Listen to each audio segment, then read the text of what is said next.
Salve, salve galera, estamos no ar com mais uma vez o Lado D Podcast. E hoje nosso convidado é um convidado que vem da segurança pública, mas com uma história de vida fantástica.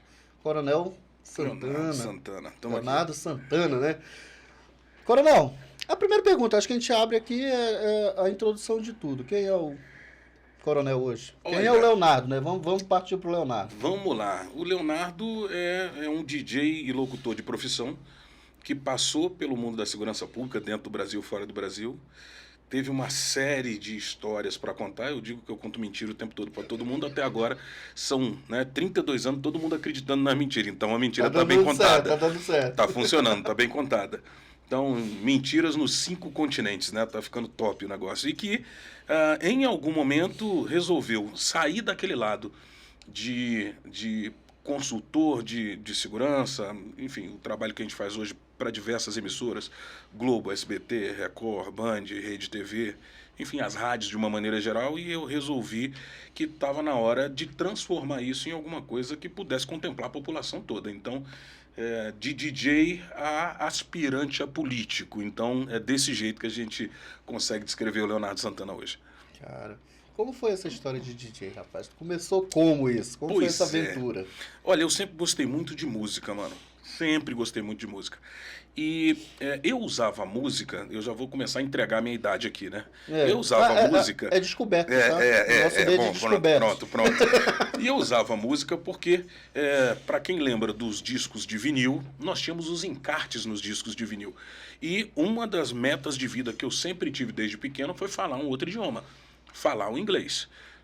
A música influenciando tudo isso, é claro, eu queria entender daquilo que eu gostava, eu queria saber o que as pessoas falavam nos videoclipes, aquela coisa toda, mas eu precisava ir além disso. E começava a comprar os discos com todo o dinheirinho que eu tinha, principalmente depois dos 13, 14 anos, né? Com 14 anos já meio autodidata na coisa do inglês. Eu já passei a dar aula de inglês muito jovem, para poder ter a graninha, para poder ter o dinheirinho, e com 16 anos...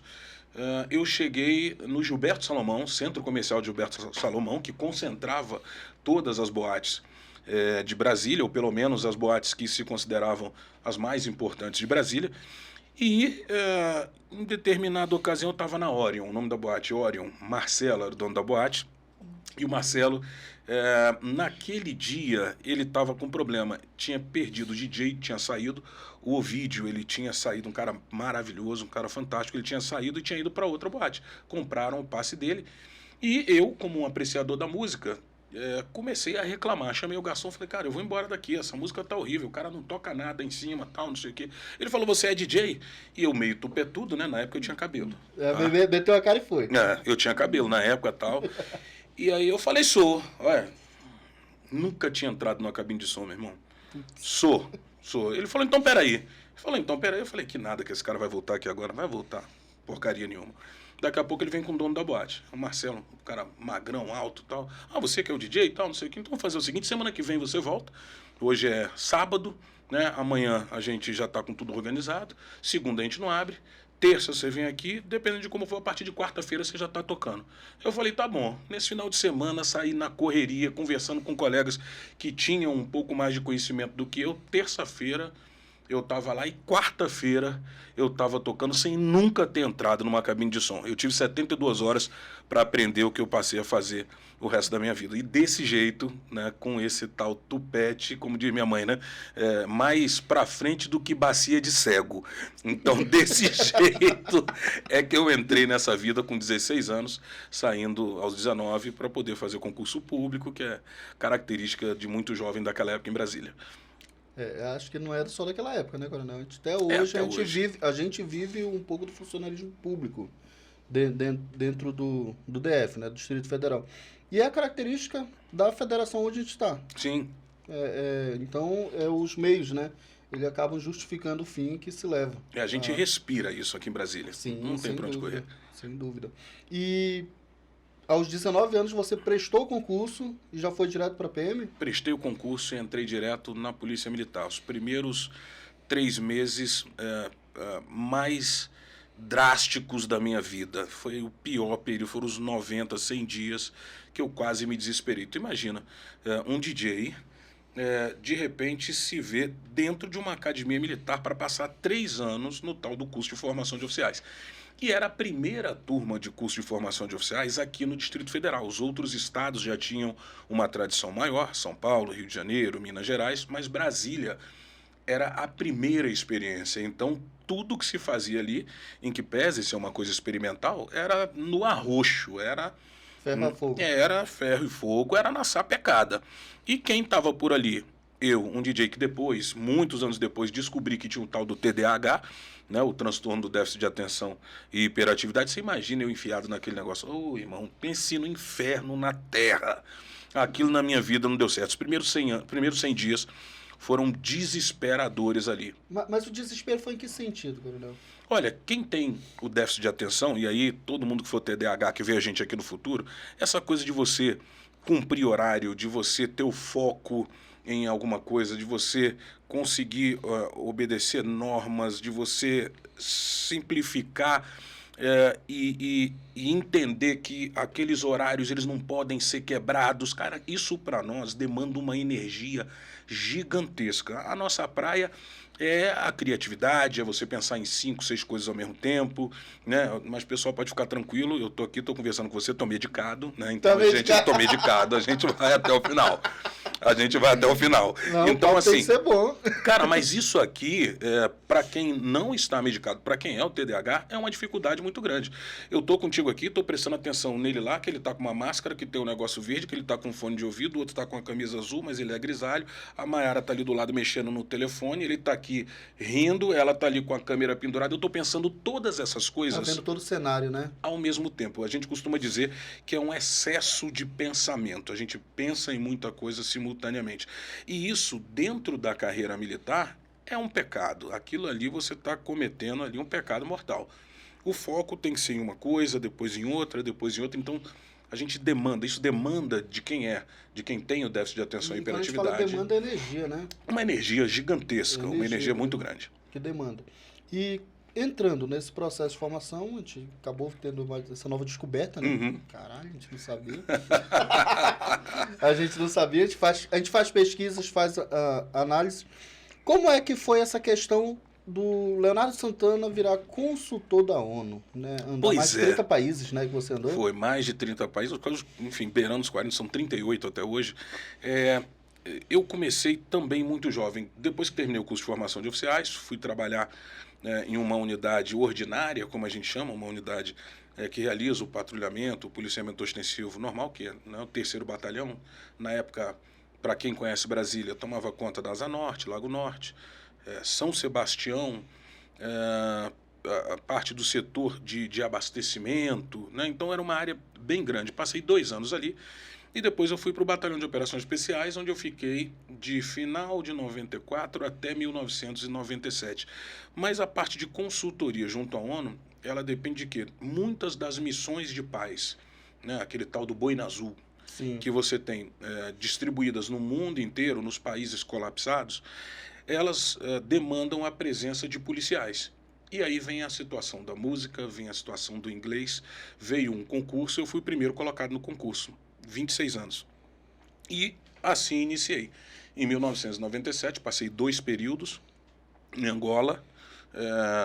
Enfim, para você sair daqui e ir para a África, já era um tabu àquela altura. Você, como policial, realizar uma missão representando o país já era um tabu àquela altura, principalmente eu muito jovem. Dizem que até hoje eu fui o policial militar mais jovem a ingressar e a prestar esse serviço para as Nações Unidas. Então, esses foram os 2 primeiros períodos. Depois eu voltei em 2005, 2006, já na Ásia, no Timor, e isso acaba fazendo com que a gente tenha uma relação com esse mundo internacional. As questões de segurança, elas demandam muita...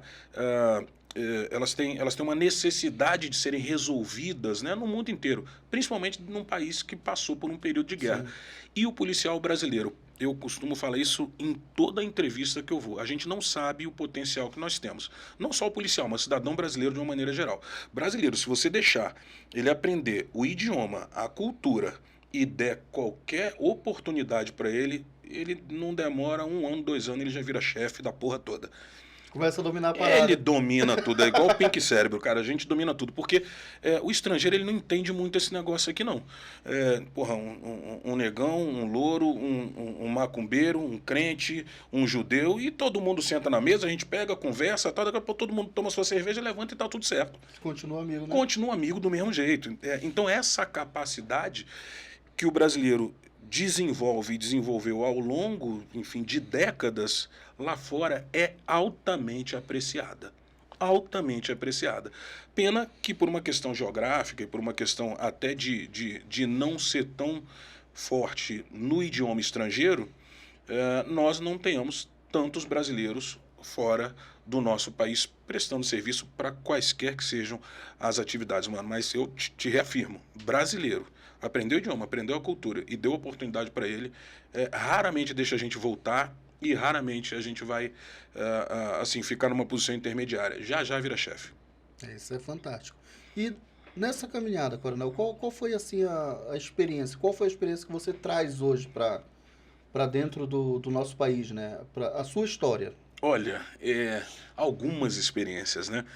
Algumas boas, outras não tão boas, algumas engraçadas, outras não tão engraçadas. Chegando em Angola, por exemplo, foi engraçadíssimo. Eu fiquei 3 horas parado no aeroporto, sem entender, porque eu tinha ficado 3 horas parado no aeroporto, levando 2 malas gigantescas, né? Em um país no pós-guerra, se tu se afasta da mala, daqui a pouco tua mala vai embora. Não existe mais mala. E eu ali, do lado de dentro do aeroporto, estou vendo o pessoal passar, eu vi alguns colegas com a farda do Exército, que era quem normalmente fazia o nosso transporte para a base da ONU onde a gente ficava inicialmente, e aí foi dando 1 hora, o pessoal passava e olhava, eu falei, gente, será que esse pessoal não vai me resgatar aqui no aeroporto? Esse negócio está errado. E eu ali, eu tinha ido com terno, né, fui com terno, eu não sabia qual era a roupa lá e tudo, aí fui com terno, e eu ali parado com aquelas 2 malas, foi dando 1h30, 2. Quando deu quase 3 horas, passou um colega do Exército, do lado de fora, perto do vidro onde eu estava, eu já dei aquela batida, eu falei, sou eu. Aquele olhou assim, ué, é você que é o brasileiro que chegou? Pô, nós estamos procurando você, tem umas 3 horas aqui. Cara, eu esqueci que eu estava em Angola, negão, aonde que esses caras iam me descobrir naquela porra? E nisso eu fiquei 3 horas em pé ali, aí é que eu fui sacar, aí é que eu fui entender, eu falei, eu tava camuflado. É isso, meu irmão, isso virou, cara, uma história lá na nossa base. Até hoje eu conto essa história por ali. Aí eu descobri, 3 horas em pé naquela porcaria. Mas assim, essas são coisas engraçadas, com partes boas, mas tem partes que não são tão boas assim, né? Histórias que você só consegue entender quando você vai para um país colapsado, para um país degradado como esse. Uma delas aconteceu em uma oportunidade em que eu fui trabalhar numa área no centro de Angola. É como se, enfim, Rio de Janeiro, Luanda, litoral, eu fui trabalhar em Goiás, em Brasília. Em Brasília, então, no meio, né? Lá no meio. E era considerada uma das áreas com a maior quantidade de minas terrestres. Até hoje, considera-se como uma das áreas com a maior quantidade de minas terrestres no mundo. E minas não localizadas, porque eles iam, durante a guerra, jogando as minas terrestres e, enfim, quem ficasse por ali pelo meio do caminho ficava. E me recordo que, em um sábado, por volta de umas 5 da tarde, recebemos a visita do pessoal de uma aldeia. E esse pessoal, muito chateado, chegaram lá dizendo que a aldeia tinha sido atacada e que mulheres tinham sido, enfim, violentadas, agressão, aquela coisa toda. Nós tentamos explicar que a ONU não permitia que a gente fizesse esse tipo de verificação, que era uma missão de verificação, né? O NAVEM era United Nations Verification Mission, então, missão da ONU de verificação. Então, a gente ia para os lugares para poder saber se as normas de um protocolo que tinha sido assinado estavam sendo cumpridas. E, nesse momento, não houve o cumprimento. A aldeia realmente tinha sido atacada, mas a gente não podia fazer visita por conta do horário noturno. Bom, fizemos essa informação, passou a informação, eu era o oficial de ligação, era território de guerrilha, não era um território controlado pelas forças do Estado, então ainda havia aquilo. Ainda havia os conflitos. Né? Ainda havia alguns conflitos isolados, mas havia alguns conflitos, e esse foi um deles. Quem normalmente ataca essas aldeias? O que se considera hoje, no mundo inteiro, tem um nome que se chama bandos errantes, ou seja, você tem uma guerra como a que está acontecendo agora, Rússia e Ucrânia. Imaginemos ali que a guerra acaba, mas que parte da tropa de um exército determinado tenha sido largada lá no meio, porque não dava para resgatar, não dá para buscar. Hoje já é difícil, você tenta imaginar, né, nos anos 90, para você ter toda uma estrutura para resgatar essas pessoas. E esses bandos errantes, eles usam como forma de subsistência para poder conseguir se manter o que eles aprendem para a guerra, as armas, né, e se valem do que existe de mais intenso de crueldade, que é o medo. O medo ele é um dos maiores transformadores de comportamento que existe. E eles usam isso com maestria. Bom, só pudemos ir no outro dia. Nos preparamos, fomos eu e um coronel do Uruguai, eu era tenente à época, coronel Oswaldo Rosadilha.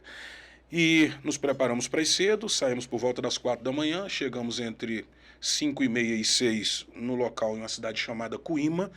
Nessa cidade nós buscaríamos um representante da polícia, um representante da guerrilha para poder ir fazer a verificação. Ótimo. Pegamos essas pessoas, quando estávamos indo para essa aldeia, veio um grupo de lá, numa Land Rover branca, me lembro como se fosse hoje, umas 20, 25 pessoas naquela caçamba da Land Rover.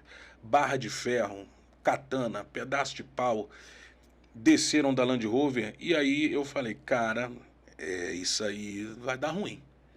Não é coisa boa. Nós descobrimos que eles retornaram para a aldeia com o pensamento de que nós não queríamos ajudá-los. Eles estavam indo para a nossa base para poder acabar com todo mundo. Nós iríamos morrer... Viraram inimigo. Iríamos morrer linchados ali dentro da base da ONU. Esse negócio de filme mesmo. Bom, fomos para lá, tentamos nos aproximar e o pessoal batia com as barras de ferro no chão, vinham com as facas, né? Eles têm, inclusive, a bandeira de Angola, ela tem um facão. É um facão na bandeira de Angola. Sim. Eles têm aquela katana que eles chamam e, bom, eu falei, coronel, Fudeu. Deu ruim. Fudeu. E aí ele fala, olha, o que a gente faz agora? Quando a gente começou a imaginar, nos poucos segundos que a gente tinha, o que nós faríamos, chega um pessoal da polícia, em alguns carros, uns 3 ou 4 carros, uns 8, 10 policiais, fizeram uma linha, ficamos nós no meio, os policiais de um lado, quando cercaram, o pessoal dessa aldeia, que não eram guerrilheiros, o pessoal dessa aldeia do outro lado. Eu falei, coronel, agora a gente tá no meio. Fudeu de novo, piorou. Quando eles deram o golpe nas AK-47, eu falei, bom, né? Fudeu a terceira vez. Eu falei, cara, o que eu vou fazer agora? Eu tinha uma prancheta, uma caneta na mão, eu falei, bom, agora é usar a experiência de BOP mesmo, vou morrer mesmo, que pelo menos eu morro atirando, né? Vamos pegar o que eu tinha? A prancheta, a caneta, procurei o cara mais brabo que tinha ali no meio, o mais brabo que tinha, eu falei, meu irmão, você é o chefe, você é o cara, eu confio em você, eu tenho certeza que você vai me dizer o que está acontecendo lá na aldeia e que você é o cara. Você tem... Tu é até o chefe disso aqui tudo, você deve estar comandando isso aqui. Aí ele se encheu, né? Ficou... Bateu na vaidade do cara. Foi na vaidade. Era o que eu tinha. Era o que eu tinha. Ele pegou, você vai me ouvir? Eu falei, vou te ouvir. Pelo sotaque ele falou, mas você não é português? Eu falei, não. Você é de onde? Sou brasileiro. Aí eles, epa, é do Brasil. Este é do Brasil. E, de novo, a gente começa a perceber o quanto o nosso país abre portas e a gente não sabe. E a gente não tem, pra falar a verdade, a gente não tem dimensão. Não tem. E aí eles começam a falar de futebol. Um deles que estava ali no grupo, o mais idoso deles, foi uma das grandes surpresas que eu tive. Ele estava ali. E você tem alguma coisa do Jorge Amado? Caraca, moleque. Na época só era Ronaldo, né? E aí, um falando de futebol, outro falando, e aí você começa a conversar um pouco mais, você começa... Então, eu vi que aquilo já tinha criado uma conexão, já tinha feito uma ligação. E aí pronto. Aí a gente ingressou junto com eles, fizemos um comboio, fomos para lá, deu aquela baixada, aquela amenizada, e realmente, quando a gente fala do que a guerra ela traz de crueldade, às vezes a gente não tem noção. O que eu vi ali de mulheres estupradas, de gente mutilada, é algo assim muito complicado, e você tem que absorver toda aquela informação. É um período em que minha esposa, né, minha primeira esposa, ela estava grávida do meu filho, e você vê crianças com mãos. Então, assim, era um negócio muito pesado, e quando eu achei que já tinha terminado, quando eu já achei que, né, enfim, fizemos os relatos todos, naquela ocasião, eles não se limitam, por exemplo, e isso é uma coisa assim que a gente não consegue conceber, a gente não consegue imaginar. Além deles promoverem tudo isso, eles também queimam o que existe de alimento. Então, os locais onde eles tinham guardado milho, tal, que eles guardam muito milho, porque o milho, mesmo depois de seco, né, você alimenta os cabritos, né, enfim, você faz muita coisa com o milho ali. Sim. Queimaram tudo. Então, além de promover toda aquela atrocidade, Eles fizeram isso. A destruição, ainda deixam A destruição. Alimento. Deixam sem alimento. Ainda deixam sem alimento. Vilarejo, né? E ali, o final foi o chefe da aldeia chamando a gente, pegou, enfim, aí ele já percebeu que nós tínhamos ido, que nós estávamos preocupados, pegou o que ele tinha, o melhor alimento que ele tinha, mandou a esposa fazer, a gente sentou, enfim, o que ele tinha de banquete na casa dele.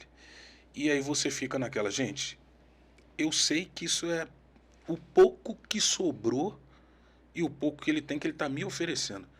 Cara, eu como e deixo ele sem, ou eu não como e faço a desfeita? Então, assim, isso foi coroado por esse paradoxo, né? Essa dificuldade de você ter que tomar uma decisão, mas realmente sentamos, comemos o que pudemos, e a coisa acabou se pacificando. Mas são pontos da guerra que a gente se obriga a levar para o resto da vida. E o seu retorno para o Brasil? Foi quando, após isso? Foi em que período? Eu retornei... Você já foi como coronel ou não? Não, à época eu era tenente, era bem mais jovem, tinha 26 anos, enfim, foi a primeira vez. Houve um segundo período, isso foi em 1997, houve um segundo período, 1998, permaneci por lá também, fui selecionado para permanecer, e voltei ao final de 98, E aí, um pedacinho da história que a gente pode contar um pouquinho mais para frente, o pós-guerra, né, o tal do transtorno de estresse pós-traumático. Que é um conflito, né? Que você acaba carregando. Você traz como consequência de uma missão que você foi levar a paz, né? Traz. E não é muito comum que você, enquanto militar, enquanto policial, se coloque em uma condição em que você vai dizer para as pessoas que você volta com algum tipo de adoecimento. Então você fica naquela síndrome de super-homem. Você fica, não, que eu, doente, porra nenhuma, polícia, tal, não sei o que, mas é um adoecimento silencioso, ele te consome mesmo sem você perceber. Mas a gente pode falar um pouquinho mais sobre isso mais pra frente. Para falar a verdade, isso é até interessante, porque a gente tem um conflito, né?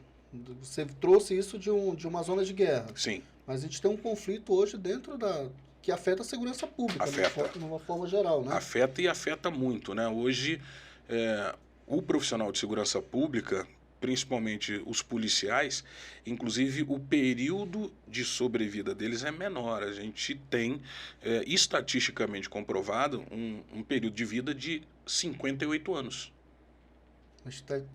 Expectativa total. Expectativa total de 58 anos. Porque você vai fazendo uma destruição, uma corrosão emocional e psicológica naquele profissional, sem um tratamento que possa ser comparado. Então, são aquelas situações de que nós nos deparamos com atropelamento, tiro, estupro, esse tipo de coisa. No dia a dia, você chega em casa, a esposa pergunta, né? E aí, como é que foi seu dia? Normal. Como é que você coloca isso para fora? Como é que você afeta o teu ambiente familiar com tudo isso? Só que isso acontece durante 5, 10, 15, 20, 30 anos. Sem contar todas as condições muito difíceis de trabalho do profissional de segurança no país. E condições de trabalho ruins que são provocadas pelo Estado e pelos governos. Não Sim. é aquela condição ruim porque houve algum problema, porque alguém esqueceu, não. Hoje eu tenho plena consciência de que estados e governos durante muitos anos jogaram e jogam contra o profissional de segurança, contra quem tem a responsabilidade de defender o cidadão. Então, isso é um câncer que a gente não consegue evitar. É uma problemática que já está entranhada dentro do sistema, né? Sim. Dentro da sistemática. E essa sua experiência, como foi lidar com esse conflito, né? Com essa depressão pós-traumática? No primeiro momento, a partir de 1998, eu percebia que tinha alguma coisa diferente, mas não sabia o que era. Como eu te falei, é uma doença silenciosa. Você começa a promover um afastamento da família, você começa a ficar mais calado, você começa a ficar mais introspectivo, aumenta a sua irritabilidade, a mulher não entende o que está acontecendo, os filhos veem que é diferente, mas não sabem o que é direito. Então, isso vai se potencializando aos poucos. E, como eu disse, você dizer, primeiro você tem que admitir que está doente. É aceitar, né? É muito difícil, saber que está doente. E segundo, você tem que se tratar. Para mim foi muito mais grave na terceira missão, que foi a do Timor, né? Houve um cenário em que eu participei diretamente do que hoje é considerado o maior massacre de policiais, fora o Hotel Ruanda, que virou inclusive filme, que foi lá no Timor. Então éramos 3 colegas, eu, Juan Quadrado, que era do contra-terror da Espanha, e o tenente-coronel David Mann, que tinha uma experiência em operações especiais grande também, da Austrália. E houve um colapso também interno entre militares e policiais. A nossa missão era fazer o cessar-fogo, porque os militares estavam atacando o quartel da polícia, retirar as pessoas lá de dentro, desarmar essas pessoas e trazer para dentro da base da ONU. Depois que fizemos essa primeira parte, no meio do caminho nós fomos emboscados, né? Ali morreram mais de 20 imediatamente, né? Estavam todos desarmados, um grupo que estava ali em uma parte desse trajeto de 6 militares vieram com fuzil e saíram atirando em todo mundo que estava ali para matar a maior quantidade de policiais que eles pudessem. Foi literalmente isso que eles fizeram. E naquela oportunidade, um deles, o que começou a executar os disparos, ele estava exatamente do meu lado. Até por um reflexo, que hoje eu vejo como um reflexo estúpido da minha parte, mas eu tentei alcançar a arma dele para ele não executar os disparos. Né? Ele, certamente alguém preparado, né, fez uma manobra de dissuasão, que a gente chama, então ele girou o fuzil e eu girei junto, e ele meteu o tiro para dentro. E aí começaram os disparos. Né, ali já ficaram, enfim, diversos corpos no chão. No momento em que ele terminou o primeiro carregador, colocou o carregador e apontou o fuzil para mim. Quando ele apontou o fuzil para mim, um desses que estava no chão deu aquele suspiro ainda, levantou, né, o abdômen, o tórax estava no chão ali. Ele se voltou para esse cara e começou a dar os tiros nele no chão para terminar de matar. Foi o prazo que eu tive para subir em um dos veículos que fez uma manobra evasiva de um dos colegas da segurança que estava conosco e conseguir sair dali. Fomos 3 que saímos, né? 4, na verdade, com o motorista. Um capitão russo, né, que era médico, um colega do Rio de Janeiro e eu conseguimos sair dali. Mas depois, com 5 dias, a gente teve que ser mandado embora porque tem lá um representante do secretário nacional das Nações Unidas, né, que é o Bambambam da ONU em Nova York. Sempre fica um nesses locais de conflito. E, palavras dele, nós não garantimos mais a sua condição de segurança. Você é uma testemunha ocular do massacre, você sabe pontuar quem são esses que realizaram. E você vai ser caçado aqui dentro, tanto eu como o Juan. Aconteceu isso conosco. Aí fomos mandados para a Austrália, permanecemos um tempo lá e não mais pudemos retornar para o Timor para continuar a nossa atividade. Mas depois desse evento, aí sim eu entendi o que era o verdadeiro transtorno de estresse pós-traumático. Né? Veio uma consultora de Nova York, uma consultora de psicologia, ela veio com um calhamaço dessa grossura, com a minha vida inteira ali. Eu acho que nem a polícia tinha tanta informação sobre mim. Um dossiê completo, tanta informação sobre mim igual ela tinha. E ela falou, olha, você tanto você como o Juan, pelo histórico de vocês, a gente mandou levantar. Eu falei, eita, pelo histórico de vocês, vocês nunca perderam, nunca tiveram aquela coisa de perder uma negociação policial, de não conseguir sucesso em uma intervenção tática. Então, para vocês vai ser um pouco mais difícil. Vocês aqui vão ter que lidar com a perda. Então, se vocês tiverem essas características, comecem a tomar cuidado e procurem ajuda médica. E aí as características foram aparecendo, né? Quando eu já estava completamente colapsado. Pode citar uma dessas características? Isso, assim, uma das características que pode desenvolver hoje num policial aqui dentro da nossa realidade. Olha, aquela angústia interna que ele tem, aquela vontade de chorar sem estar acontecendo nada, você começar a ficar muito calado, começar a querer se afastar da família, começar a não mais se satisfazer com o teu ambiente de trabalho, né? Então, isso começa a ficar grande demais. Pensamentos de suicídio. Então, tudo isso e tudo isso vai crescendo até que chega um ponto, no meu caso, né? Eu me impactava com coisas muito básicas. Eu estava trabalhando, depois que retornei, com uma unidade chamada Civisolo, que era onde trabalhavam, enfim, os profissionais de segurança pública que iam para essas áreas que eram invadidas. Então, para poder erradicar essas invasões, essa coisa toda. E aí, todos os momentos em que a gente ia para fazer o planejamento, a coordenação, que eu me lembrava daquela coisa de ter que destruir casa de todo mundo, rapaz, aquilo começava a me angustiar até um ponto em que eu me lembro que em uma das saídas do serviço, eu dentro do carro, eu tive um colapso nervoso, eu tive uma crise de choro ali, o colega do lado de fora bateu no vidro do carro e me pegou completamente destruído psicológica e emocionalmente. Mas você não sente isso, você não percebe isso, né? E você tenta se reinventar, nega a ida ao médico, né? Procurar realmente um profissional. E essa negação, ela vem pela característica também, Sim, do homem e do militar, né? Sim, da característica militar. Você não admite... Não aceita, né? Não aceita. Não, como eu, que nada, eu vou fraco. Não posso ser um cara fraco. Sou pai de família, sou polícia. Então você vem com todo aquele pensamento que é natural no dia a dia de quem é da área de segurança pública. Até o dia em que eu já, fora de casa, já tinha largado tudo, tinha alugado uma kitnet aqui na Asa Norte, 912/13 ali. Engraçado, na kitnet não tinha nada, era uma coisa assim só de sobrevivência mesmo. Era só o salão aberto, né? Salão aberto, uma televisão, uma parte de som, né? É claro, né? Porque eu gostava da parte do som, que era o que me acalmava, a questão da música. E já estava separado, né, da minha primeira mulher, e em um desses finais de semana que você pega os filhos, né? E aí, mano, eu me deparo com o seguinte: minha filha, que devia ter uns 2 anos, 3, pulando em cima da cama, meu filho do meu lado, assistindo televisão, né?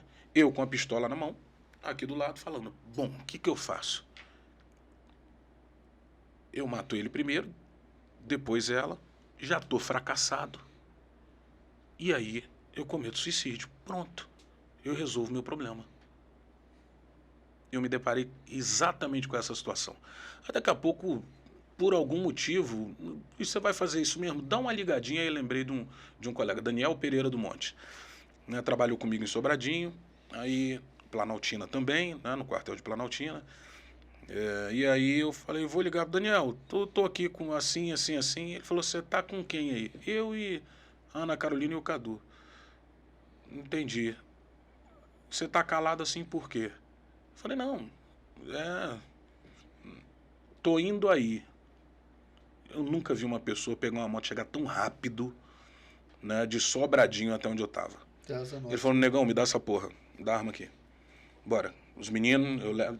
Cara, não sei o que ele fez até hoje. Se você me perguntar os detalhes de como aconteceu, eu sei que eu entreguei minha arma para ele, né? E aí você fala, meu irmão, o que eu tava fazendo, cara? Então você não se dá conta daquilo. Então é uma... Acaba que sendo inconsciente, né? Completamente. Ele acaba tomando um lugar ali É. para cometer atitude, né? Isso, assim, a gente até vê, né, pelos históricos hoje da crise pós-traumática, né, na Polícia Militar. E muitos dos problemas que se tem é porque não se sabe. O policial em si, ele não aceita, Uhum. o funcionário público, né? O cara da segurança, ele não aceita. E uma outra coisa também é que a família não se apercebe. Não se apercebe. É um conjunto de fatores. E, às vezes, nós temos uma outra característica interessante. Como a família nunca foi educada em relação a isso, principalmente a mulher, ela começa a achar outras coisas. Isso daí tá assim, ele não quer mais nada comigo. Porque Arrumou outra, né? arrumou outra. É foda. Eu me recordo, tem uma grande amiga, a Patrícia, ela trabalhou muito tempo psicóloga, ela trabalhou muito tempo com profissionais de segurança pública, com policiais, mais especificamente, e em um dos bate-papos que a gente teve, né, eu chamo ela de Caveirinha, né, porque ela trabalhou muito com os profissionais da área de operações especiais, eu chamo ela de Caveirinha. Falei, Caveirinha, cara, é muito estranho o que está acontecendo com nossos profissionais hoje. Ela me chama de Léo, fala, Léo, uma das coisas que eu tive um colega médico que começou a me direcionar para direcionar pacientes dele, ele é urologista, pacientes reclamando, por exemplo, de disfunção erétil. Disfunção erétil. O cara já não dava mais no couro e não sabia o que estava acontecendo, muitos deles policiais. E ele falando comigo, ele falando, Patrícia, olha só, eu mandei fazer tudo quanto é tipo de exame. Aqui não tem nenhum problema médico. Aqui não tem nenhum problema fisiológico, não tem problema físico aqui. Cara, o problema Tá na cabeça. tá na cabeça. E aí você vai acumulando tudo aquilo, vai unindo toda aquela situação, chega em casa, a mulher acha que você tá com alguma outra coisa e no final das contas não tem nada a ver, né? É todo esse histórico de que você é um super-homem, a síndrome do super-homem, de que você não vai contar para ninguém, de que se você contar você vai estar demonstrando que é fraco e você jamais deve demonstrar essa fraqueza. Então, é um adoecimento crônico e nós não temos hoje uma realidade institucional de cuidado para esse tipo de coisa, para esse tipo de cenário. É muito complicado a gente ainda perceber que institucionalmente não se faz tanta coisa como se faz, inclusive, em países, né, fora do nosso. Assim, não é nem engraçado, é irônico, né? Porque a segurança pública, ela é um fator crucial para a população. Ela acho que o Estado, ela deveria se concentrar, eu sempre falo, em 3 pautas: segurança, saúde e educação. Trabalhar as 3 bases do contexto social para se ter gerações automaticamente melhores, né? Um futuro mais digno para a população.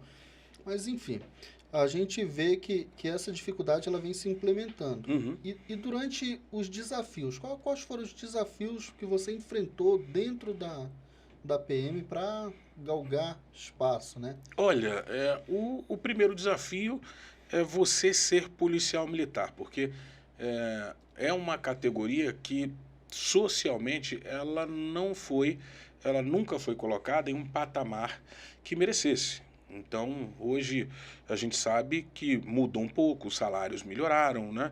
A base da Polícia Militar do Distrito Federal e de alguns outros estados tem um salário um pouco melhor, e isso demonstrou um protagonismo que sempre se buscou, mas não é a minha época, não é da minha realidade. Isso é de uns 10 anos, 12 anos para cá que a gente teve essa mudança salarial. Você tem quanto? Foram 28 anos e meio na corporação e depois, ao todo, na área de segurança pública e privada, são mais 4 anos e meio. Então, são aí, né, já 33 anos quase.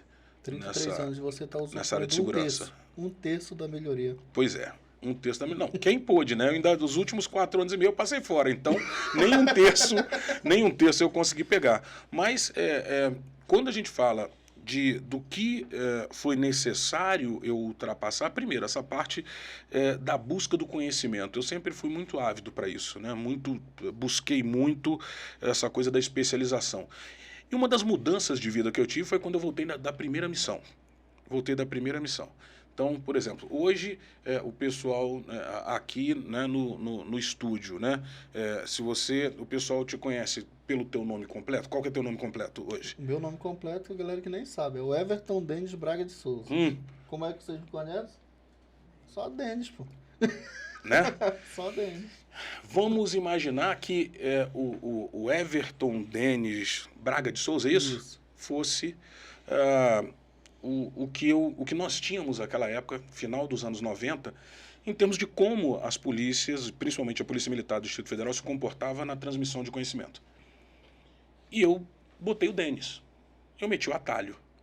Como que eu fiz isso? Percebendo que o profissional de segurança brasileiro é muito bom, tendo trabalhado com gente de diversas nacionalidades fora, eu voltei já inquieto. E a minha inquietude, o resultado dela foi...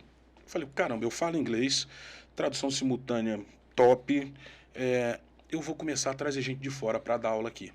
Começar a capacitar. Começar a capacitar as pessoas. Fato, né? Eu quero que eles conheçam a mesma coisa que eu conheço. Eu quero que eles saibam a mesma coisa que eu sei. E aí eu comecei a trazer os instrutores da SWAT nos Estados Unidos para cá. Uma das primeiras pessoas que a gente selecionou foi o Alan Brosnan, o cara que implementou o que a gente chama de entradas explosivas nos Estados Unidos, né? Ele é um SAS, Special Air Service, que é a força especial da Marinha da Austrália, da Inglaterra, no caso dele da Nova Zelândia. Então, para o pessoal entender o que é essa coisa das entradas explosivas, por exemplo, eu tenho uma situação de refém aqui dentro. Porta fechada, parede, não dá para entrar. Se tiver uma outra sala ali do outro lado, a gente consegue fazer um cálculo com explosivos, eu abro ali, com a velocidade do explosivo, uma grande porta, entro, consigo te neutralizar sem que você nem perceba. Ele foi o cara que introduziu isso nos Estados Unidos. E eu passei a trazer esse cara para cá. Só que como é que eu trazia, Dente? Eu trazia ele e eu falava, quanto que é a passagem, quanto que é a hospedagem, quanto que é a alimentação?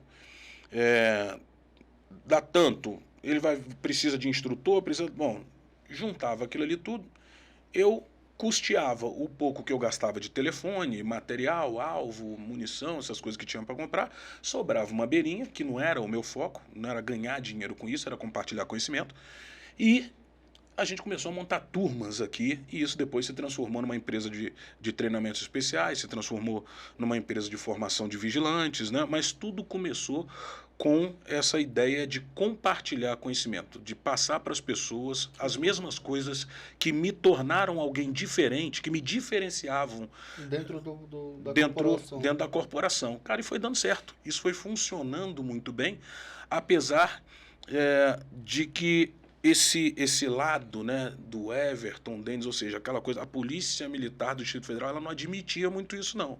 Para você aprender... Era o tabu, né? Era o tabu. Para você aprender determinadas coisas, meu irmão, tinha que fazer aquele curso de não sei quanto tempo, 3 meses, 4 meses, aquela coisa. Eu cheguei com o Denis, eu cheguei com o atalho. Chegou com 15 dias de formação prática. Na verdade, muito menos do que isso. Com 3, 4 dias, e o americano ele é muito prático nesse negócio. Ele ensina o que você precisa saber dentro da sua realidade para que você tenha resultado. Ponto final. E acabou. Em 3, 4 dias, o que vocês fazem? A gente faz isso, isso e isso. Aonde é que vocês fazem um patrulhamento? Nesse local, nesse local, nesse local. Como é que é Brasília? Brasília é uma cidade mais horizontal, mas vocês têm lugares que tem prédios aqui, então eu vou ensinar para vocês essas 16 técnicas num período de 4 dias, 4 técnicas por dia. Só que é o seguinte, sem gracinha, sem negócio de pagação, sem pagar, nada disso. Nada disso. Eu vou pegar... A primeira metade da manhã nós vamos destruir, vocês vão dar 400 tiros. Aí você, e era uma loucura. Quem passava por um curso de formação, onde ele dava 50 tiros, na primeira metade da primeira manhã o cara dá 400 tiros, o cara não entendia aquilo nunca. Ele falava, não, que é isso? Absurdo, né? Tá um absurdo, esse cara tá doido. E assim foi. E foi funcionando, e foi dando certo, e a gente foi mostrando que era possível, e isso só não funcionou mais porque ele tinha um representante, né, aqui no Brasil, que era lá no Paraná. E isso começou a dar problema, porque esse representante do Paraná construiu, um local lá, um centro de treinamento maravilhoso. Ele já focou na área mais empresarial. Na área empresarial. Tentar arrecadar grana enquanto se tinha Pronto. uma preocupação em capacitação. Aeroporto de Brasília crescendo, aquela coisa toda, Nordeste todo, Sudeste, né, Centro-Oeste, a galera começou a vir para Brasília para fazer os cursos que eu montava aqui. Enquanto um curso meu aqui custava 600, 700 conto, o dele era 1.800, 2.000, Já existia um conflito aí empresarial no negócio. Pronto. Aí foi quando ele falou, negão, não dá pra trabalhar. Tá me quebrando. Você tá me quebrando, cara. Você tá quebrando. Ele vendia camiseta, tinha uma opção de coisa. O meu foco era ensinar. Mas, como você me perguntou, né? O que diferenciou a minha vida dentro da corporação? Esse foi um dos momentos que eu posso considerar como divisor de águas. Porque a percepção que se tinha é de que eu, enquanto líder, eu estava preocupado em tornar o meu profissional melhor. Né? E isso acabou proliferando em toda a corporação. Todos que me viam dessa forma, como alguém muito mais preocupado em entregar do que, né, em receber. Isso é legal. E nisso daí, no meio dessa transição, começou a nascer uma iniciativa privada. Privada. Começou a despertar um outro lado que até o presente momento você não tinha, né? Eu até tinha, foi como eu te falei, desde o começo eu sempre quis ter meu dinheirinho, comecei a dar aula de inglês, não me contentava com pouca coisa. E quando falo pouca coisa, não é pouca coisa de dinheiro, mas pouca coisa de atividades para fazer. Né? Eu sempre fui muito daquele de ter tentáculos. Até você me perguntou aqui, caramba, 5 livros, tem 3 aqui na mesa, tem mais 2, tem mais um no forno. Então, eu sempre fui muito dessa coisa de produzir. E depois disso tudo, outras coisas foram acontecendo. Eu passei a ser reconhecido também fora do Distrito Federal. Foi quando o Discovery Channel me chamou para poder falar de um produto que a gente ajudou a modificar, que era um spray, mas era um spray de espuma. Uma empresa chamada Polydefensor, que me contratou para realizar essa mudança, e nós fizemos uma visita para a Argentina, para uma feira na Argentina, Denis. Eu não sabia, o Discovery Channel, a sede deles naquela época, anos 2000 mais ou menos, era na Argentina. Eles viram o produto, eles estavam fazendo um programa chamado 2111. O 2111 é um programa que era comentado pelo James Kenton. James Kenton é aquele futurólogo que o pessoal chama, né? É o cara que projetou como deveria ser Apple, como deveria ser HP, né? Essas empresas pequenas que a gente sabe, né? Uma Apple da vida, essa porcaria, essa besteira. Então, o James Kenton, ele comentava esse programa e o que eles buscaram? O 2111 tinha esse nome porque eles queriam saber quais eram os produtos, quais eram as soluções em segurança que daqui a 100 anos seriam consideradas como um grande diferencial do século anterior. Pô, legal. E aí eles escolheram esse produto que a gente ajudou a mudar. Então, enfim, aí surgiu o Discovery Channel, aí surgiu já em 2012 o Fantástico, quando a gente trouxe para o Brasil aquelas câmeras, né, que coloca o patrulhamento, a body cam, né, para o patrulhamento. A galera acabou distorcendo aquilo ali. Aquilo é para proteger o policial. Conseguiram criar, por conta de uma série de coisas, o nosso, enfim, transformando o nosso equipamento em uma coisa ruim ao invés de uma coisa boa, mas começando lá de trás, esse mundo privado, esse mundo da consultoria de segurança, o volume de informações que eu recebia por saber o inglês, isso acabou me tornando alguém que era procurado para apresentar soluções mais complexas, né? Soluções que normalmente não eram muito comuns, fora do comum. E aí foi quando eu conheci, por exemplo, hoje não, há bastante tempo que ficou famoso, que é o Rodrigo Pimentel, que fez o Tropa de Elite 1 e 2, escreveu, né, o livro. Em 2000 a gente trouxe para cá o Pimentel para o primeiro seminário de estudos policiais, que também foi boicotado por algumas instituições, porque era capitão na época. Como é que um capitão vai fazer um seminário que nenhuma instituição policial fez? Nenhuma, né? Era sexta, sábado e domingo. Sexta-feira eles boicotaram, então não tinha quase ninguém. Sábado e domingo entupiu, teve muito mais gente. E o Rodrigo, ele não tinha feito, não tinha Tropa de Elite ainda. A Tropa de Elite foi em 2007. Eu estava de subcomandante do BOP, eu trouxe ele para cá, para Brasília de novo, fizemos outro seminário internacional. Aí eu trouxe ele, o Marcos Duval, que hoje é senador, né? Trouxe então o comandante do BOP, trouxe o Storani, que foi o preparador de elenco para o Tropa de Elite 1 e Tropa de Elite 2, enfim, e o Luca, né, Diógenes Luca, que era o comandante do GAT, né, a Tropa de Operações Especiais da Polícia Militar do Estado de São Paulo, e até hoje somos grandes amigos, mas tudo vindo desse teu questionamento, dessa busca do compartilhamento do conhecimento, ingressando, né, nesse mundo privado, quebrando um pouco esse tabu. Cara, e a gente entender, né? Quando a gente fala de segurança pública, a gente trata de um assunto tão complexo quanto qualquer outro, pouco assistido Uhum. e pouco se discutido, né? Pouquíssimo discutido. Entrando nesse questionamento, como é que é tratado a segurança pública hoje, esse vínculo com o lado do setor privado e o setor público? Quais são os principais conflitos quando se discute segurança pública? O principal conflito é financeiro, o principal conflito é dinheiro. E o segundo degrau, um degrau mais abaixo desse conflito, está na vaidade, naquela coisa de quem pode e quem não pode. É como se eu esquecesse que o cliente principal da segurança pública, que é o que eu falo aqui nesse livro, né, o Quem Mexeu na Minha Segurança, cara, o cliente principal ele não é o policial e não é o Estado. O cliente principal é você, é o cidadão, população. é quem está aqui.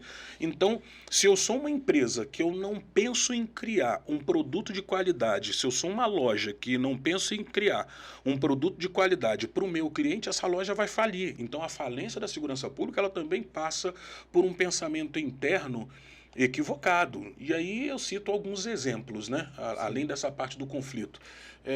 Eu participei de um debate uma vez aqui no CEUB, alunos de jornalismo, aí teve uma aluna que levantou e falou assim, eu não sei para que policiais precisam de uma viatura com ar-condicionado. Não precisa. Não é necessário. Isso aí é luxo. Isso é luxo. Aí outros colegas falaram, chegou a minha vez de falar, eu falei, mas você, qual curso que você faz? Ela, jornalismo. Eu falei, vamos imaginar o seguinte, você é chamada para um grande jornal, o Globo, o Estadão, Folha, enfim, um grande jornal brasileiro. E você vai exercer uma função importantíssima naquele jornal. Você vai ter que fazer entregas muito boas. Você se considera uma boa aluna, vai ser uma boa jornalista? Ela falou que me considero sim. Ela já levantou, né, já estufou o peito e tal. A vaidade. Não, me considero, tal, não sei o que. Eu falei, né? Bom, só que é o seguinte, você vai trabalhar com uma impressora matricial, um computador 486, né? De vez em quando eu vou tirar da tomada o computador que tu está trabalhando, mas eu quero a mesma entrega ao final. O mesmo resultado. O mesmo resultado ao final. Mas aí não dá para fazer. Eu falei, pronto. Então você respondeu a pergunta. Então quando você coloca uma pessoa para ficar 12 horas para atender uma ocorrência e que na 11ª hora ele se depara com você ali no estacionamento prestes a ser estuprada, você precisa que ele te atenda da melhor forma possível. Sim. Ali na escuridão do estacionamento do CEUB, né? Não tinha ainda esse estacionamento novo, ainda estava, né? Estavam formando aquele estacionamento novo hoje que ficou maravilhoso. Eu falei, e esse cara, ele vai descer de um Fiat Uno, cansado, com as costas todas quebradas ali, porque não é uma viatura preparada, e ele vai ter que te atender com excelência, ele vai ter que evitar a violência sexual que vai ser feita contra você. Qual que é o teu pensamento a partir de agora? Ela, não, mas aí já é outra coisa. Eu falei, pois é. Não é outra coisa. Lembrando que é o mesmo contexto. Outra coisa é a forma de se pensar, lidar com a situação. Não é isso? E o sistema que a gente também tem, Denis. Eu, como subcomandante-geral, aliás, minto, eu não era subcomandante-geral ainda. Eu era chefe de gabinete do grupo que assessora, o grupo militar que assessora o governador e que fica, né, vinculado ao gabinete do governador. E a minha cunhada, ela mora em Michigan, nos Estados Unidos. Uhum. Michigan, a polícia estadual de Michigan é a polícia que homologa as viaturas policiais. Então todas as viaturas que vêm para o Brasil são homologadas lá? Não, as viaturas dos Estados Unidos. Dos Estados Unidos. Então tem um catálogo, todas as empresas oferecem os veículos eles são submetidos a uma série de testes de adequação à atividade policial, e ali é que eles decidem, esse carro serve, esse não serve. Por exemplo, o Volvo, que é considerado o carro mais seguro do mundo, ele não serve para atividade policial. Ele não serve para atividade policial. Mas por que ele não serve? Porque ele tem características de atendimento à família. Ele é seguro para quando você está ali dentro, com os seus filhos, né, dentro de uma distância segura. Ele não aguenta, ele não seria aquele veículo preparado para aguentar um sobrepeso, para manobras evasivas. Ele não é aquele carro que tem um freio diferente, que não tem um centro de gravidade mais baixo para não capotar. E eu fui para Michigan, paguei do bolso, fui para lá, fizemos os ofícios para poder sermos recebidos pelo pessoal do FBI e da Polícia Estadual. Fui recebido, entrei nas viaturas, usei os carros, aqueles carros que a gente vê aí na televisão, aquela coisa toda, por incrível que pareça, aqueles carros eles chegam no Brasil mais baratos do que um carro nacional que a gente compra aqui, que a gente coloca adesivo, coloca luz, coloca aqueles rotolights, né? Aquela sirene e tal, aquela coisa toda, aqueles Então, carros... a diferença de um carro preparado chegar mais em conta Completamente preparado. Ele vem com o vidro dianteiro blindado, as portas dianteiras e vidros blindados também, tá certo? Ele vem com um freio 40% maior em tamanho e em espessura, centro de gravidade reduzido, todo o sistema elétrico mudado.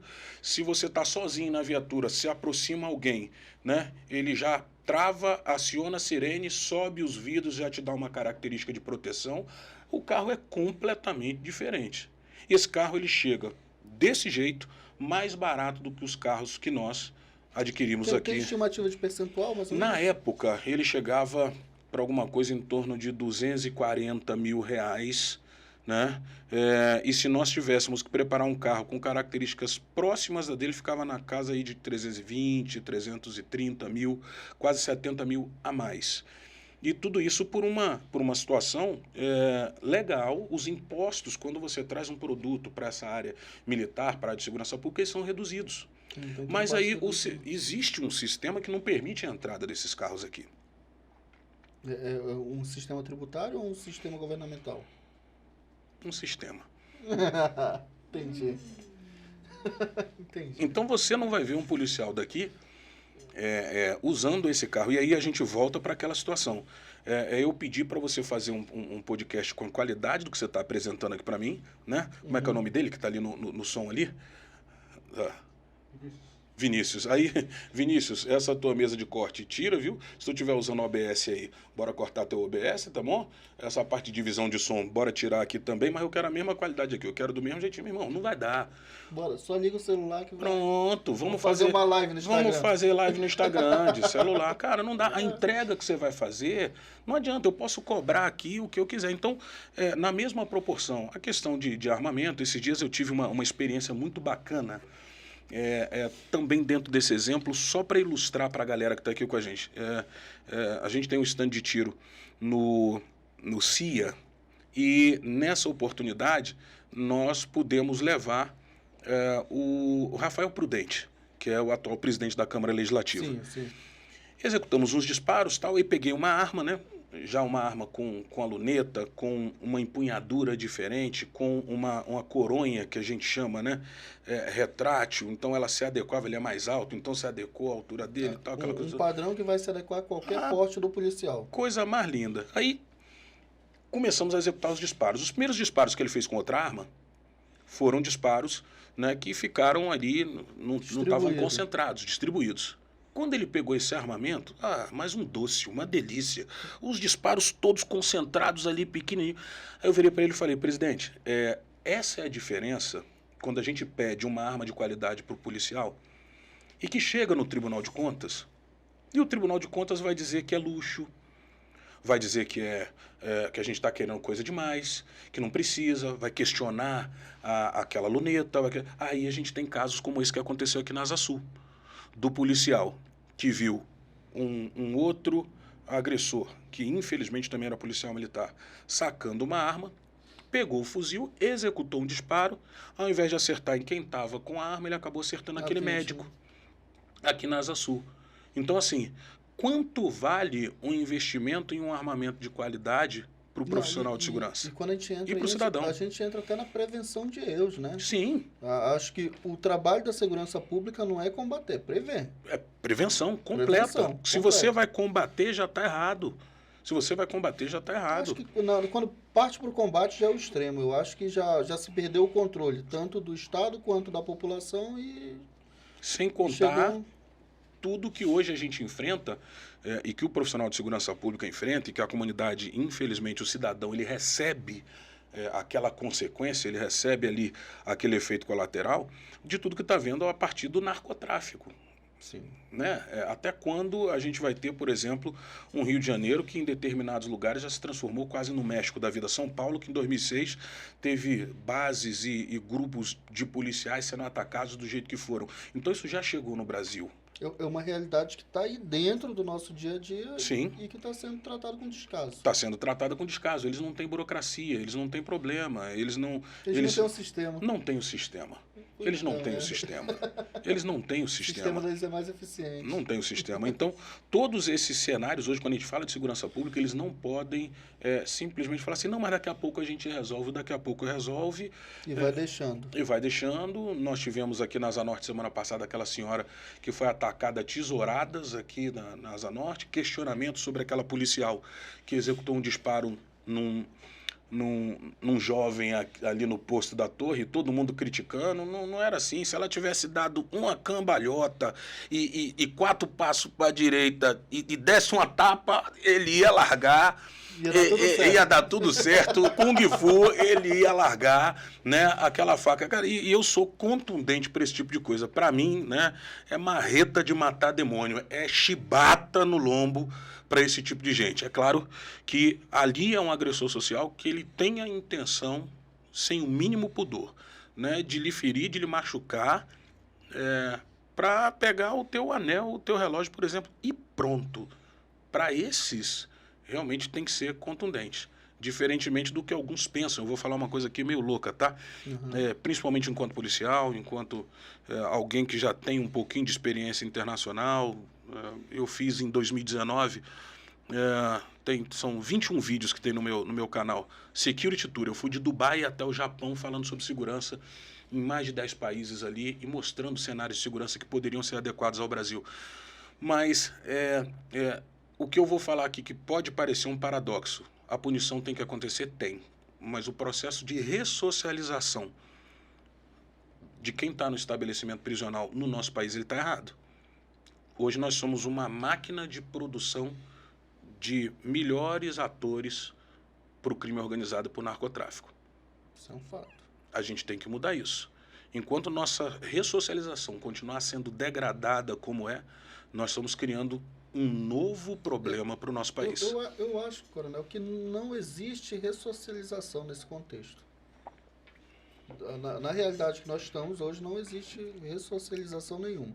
Não existe nenhum tipo de incentivo, não existe nenhum tipo de planejamento e, pelo contrário, né, a gente só vê, vou colocar aqui uma palavra um pouco mais, a gente vê uns encostos à mercê do Estado, que hoje é o que são. Ainda é muito incipiente. Não precisa produzir, é isso gera mesmo. Despesa e gera gasto. E a solução que tem sido apresentada quem comete crimes de menor potencial ofensivo, a gente solta. Sim. A gente solta. Né? Então tá ali o Vinícius, vai sair daqui, vai terminar de trabalhar, tá ali com o fone de ouvido dele, alguma coisa, né? Vai para uma situação, na hora que ele tá saindo, se alguém aparecer para tomar o fone de ouvido dele, né? Uma pessoa em condição de vulnerabilidade aqui, de rua tal, comprovar que ele vai vender o fone do Vinícius para que ele possa comer, com a nova legislação que está para ser julgada agora, esse cara não vai mais preso. Ele não vai mais preso. A penalidade não é nem que se diz, há uma distorção do correto e do errado. Essa é a solução? Esse é o problema para a gente que tem filhos, netos, no meu caso 5 filhos, são 5 netos, por isso que eu advogo muito algumas das mudanças, essa é uma delas, eu ainda entendo que as escolas hoje são extremamente problemáticas, né? Quem está aqui hoje conosco, quem vai nos ver em algum tempo, quem vai ver esse podcast um pouquinho mais para frente, a galera, sei lá, quem gosta já foi em alguma balada aqui em Brasília? Sim. Já foi, pronto. Você pagou pelo ingresso? Sim. Antes de você entrar, na hora que você passa por aquele portal detector de metais, o que acontece com você? Tem alguma revista, não? Hoje, né? Muito pouco. Né? Mas tem um portal? Tem um portal, acho que já tem um tempinho. Acho não, tem um tempinho aí. Que você passa por ali, aí o pessoal vai naquele detector aí você pega e entra. Você pode ter pago R$500 por aquele ingresso. Se você não passar por aquele negócio de... né? Não você não entra na balada. Pronto, vai viajar agora, né? Vai viajar. Vai no aeroporto, o mesmo portal, ali revistado, aquela coisa toda, seu relógio apitou, senhor, por gentileza, tira o relógio. Não vou tirar porque esse relógio é um relógio de estimação. Você não viaja. Você não viaja. Entra numa escola hoje, você entra do jeito que você quiser, na hora que você quiser, e ai de quem questione a forma como você está entrando. Ai de quem queira revistar uma bolsa sua para você ingressar no ambiente educacional. Denis, a gente coloca numa condição de vulnerabilidade os 3 ativos mais importantes de um país. Eu coloco a educação, o educador e o aluno. Se alguém aqui puder me dizer que tem alguma coisa que seja mais importante do que os nossos filhos, se você tiver filho, pode estar acontecendo o que for. Bateu no teu celular e agora, abandona tudo. Acaba o podcast. Isso para qualquer um que tiver aqui. Agora, para entrar na escola, qualquer um entra. Hoje, o ponto de marcação, de briga, de facada, de porrada, de tapa, de cuspida, é na porta da escola. É na porta da escola.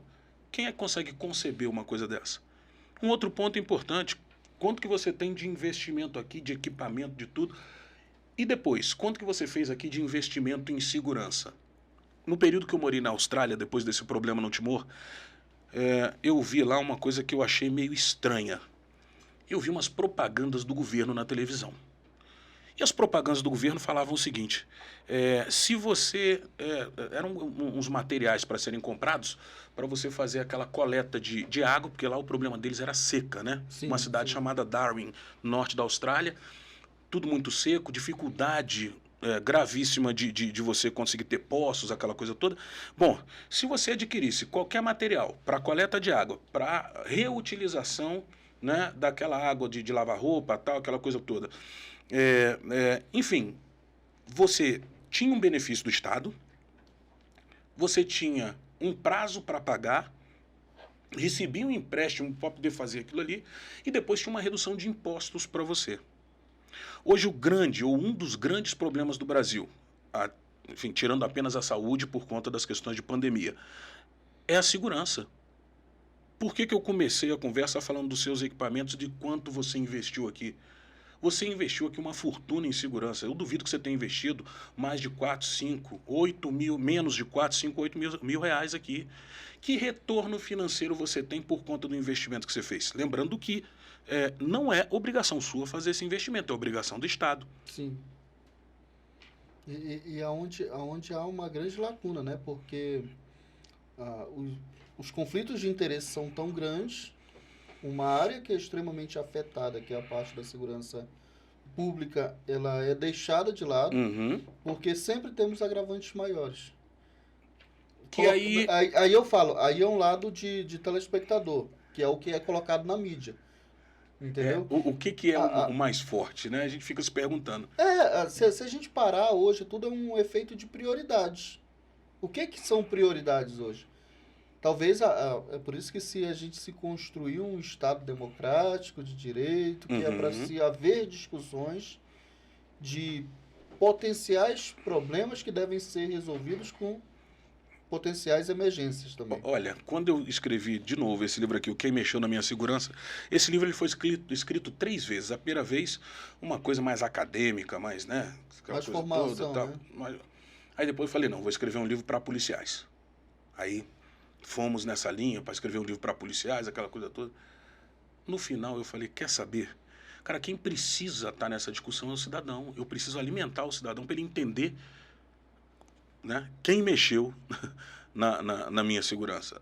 A briga que existe entre Estado e governo, por que as coisas não são implementadas, onde está esse gargalo, para que ele tenha a capacidade de discutir. E até se informar. E se informar, discutir e se informar. Então foi por isso que esse livro foi escrito em 2017, com essa finalidade. E quem foi que mexeu? Pois é. Agora fiquei curioso. Quem foi que mexeu? Olha, tem uma hora que eu falo aqui, eu comparo os gestores de segurança, por exemplo, com os 3 porquinhos, né? Aquela historinha do Bettelheim, quando ele fala, né, um dos contos dele é dos 3 porquinhos. Então eu tenho o primeiro porquinho que não está interessado em nada, fazer aquela casinha de palha, tal, dá mais ou menos ali um jeitinho, ele vai entrar, é mais ou menos assim a segurança do nosso país hoje. Eu tenho aquele segundo porquinho, que é aquele porquinho que ele usa já tábuas de madeira, mas ele escolhe pregos de péssima qualidade. Então esse é o segundo nível de segurança que a gente tem no Brasil. Eu tenho até bons gestores, tal, etc., mas com equipamento de péssima qualidade para oferecer esse produto de segurança pública. E por fim, eu tenho aquele gestor que ninguém deixa fazer nada. que é aquele porquinho que faz a casa de tijolo, tal, que é o único que vai conseguir conter o lobo mau ao final. Mas esse cara é o cara que ele é um saco, ele é um porre, ele só quer coisa de qualidade, ele quer ficar carregando tijolos. Então, assim, hoje a gente precisa de mais práticos, de gestores que queiram sim carregar o tijolo, que queiram segurar a onda, que queiram dizer realmente fato, o que precisa. De fato, da eficiência, né? Da eficiência para a necessidade do povo. Exatamente. E entrando nessa questão, quando a gente fala, mexeu na minha segurança, a população ela é um pouco deixada à mercê. Como é que você olha para essa política armamentista?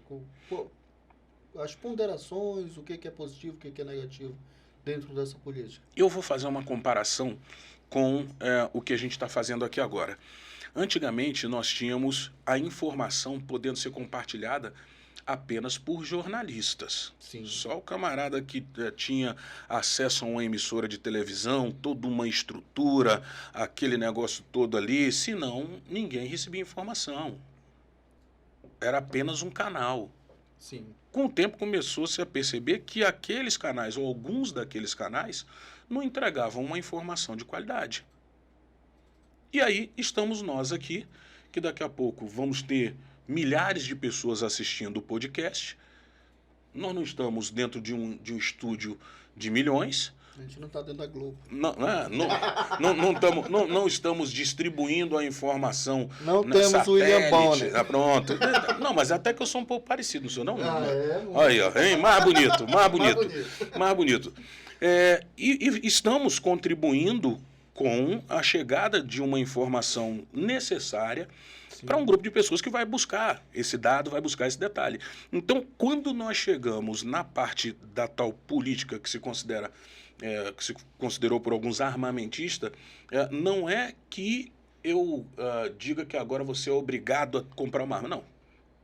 Você não é obrigado a compartilhar pelo lado de a informação. Não. Mas se você puder trazer alguém aqui que compartilhe uma informação bacana, por que não? Sim. Por que não pode ter o lado D? Nesse caso, é o paralelo que eu crio em relação à arma de fogo. Eu não estou dizendo que todo mundo tem que ter arma. Agora, se eu quiser defender a minha família, o meu patrimônio, se eu quiser defender a minha vida, eu preciso ter esse direito. Principalmente, teve uma pessoa...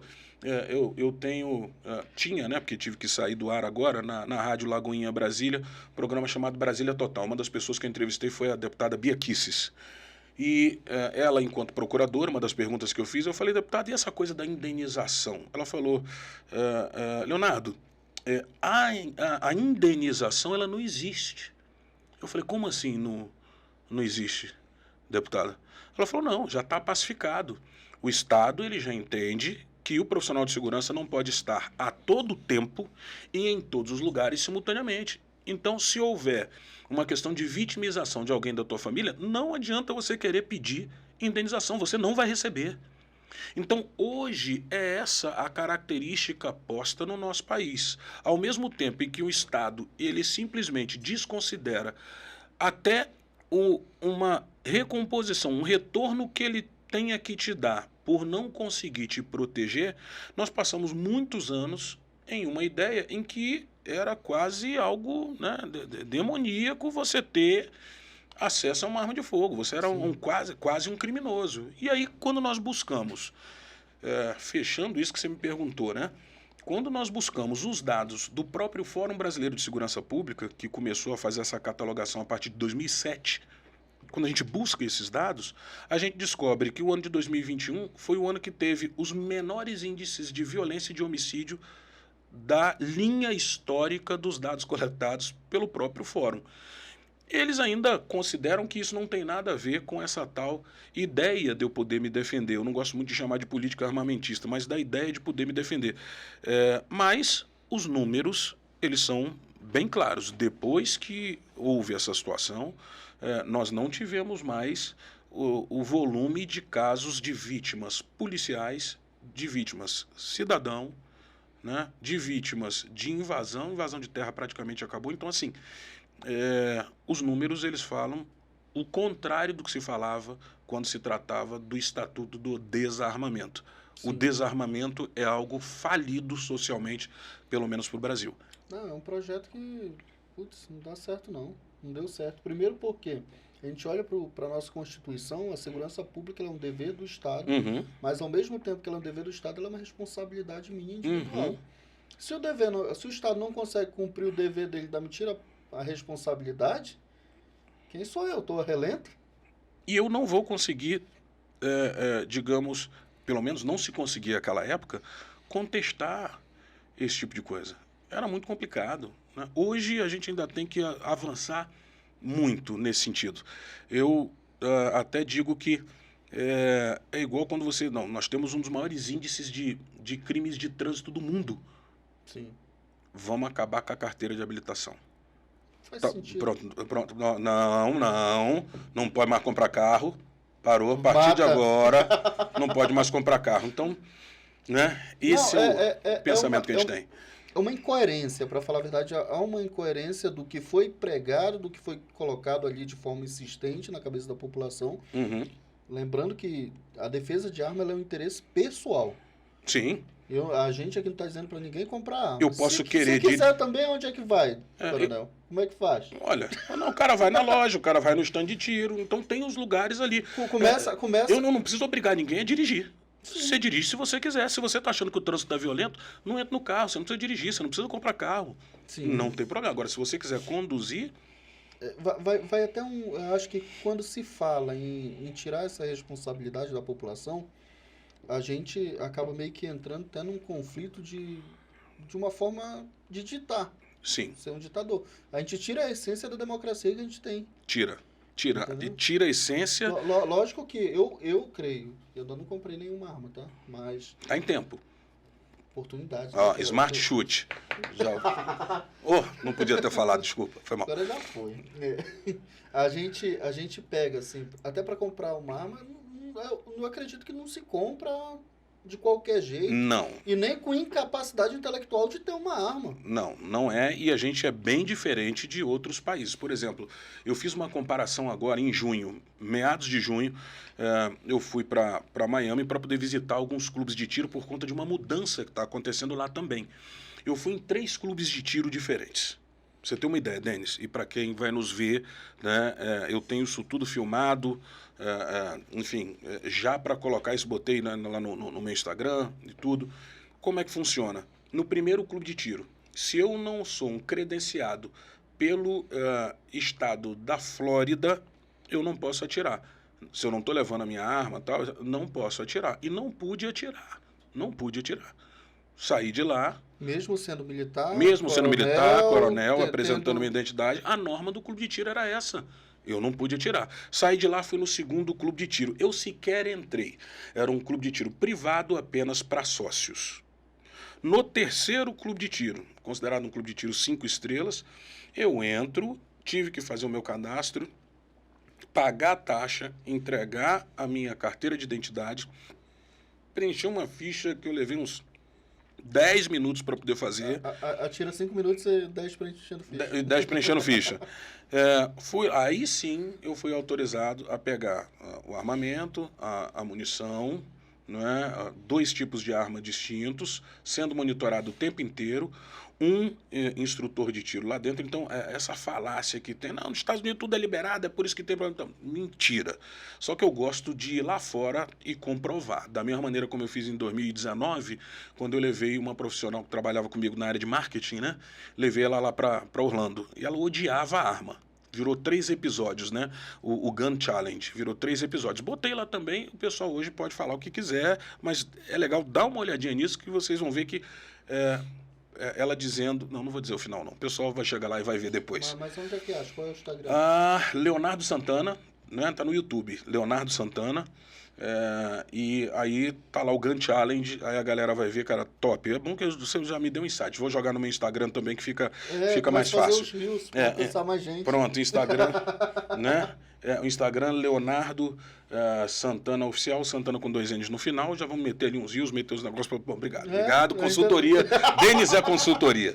Mas assim, e no Brasil, conforme você falou, se a pessoa não fizer a avaliação psicológica, se ele não tiver todas as certidões, se o Exército não visitar a casa dele, ele sequer consegue ali a autorização para a compra do armamento.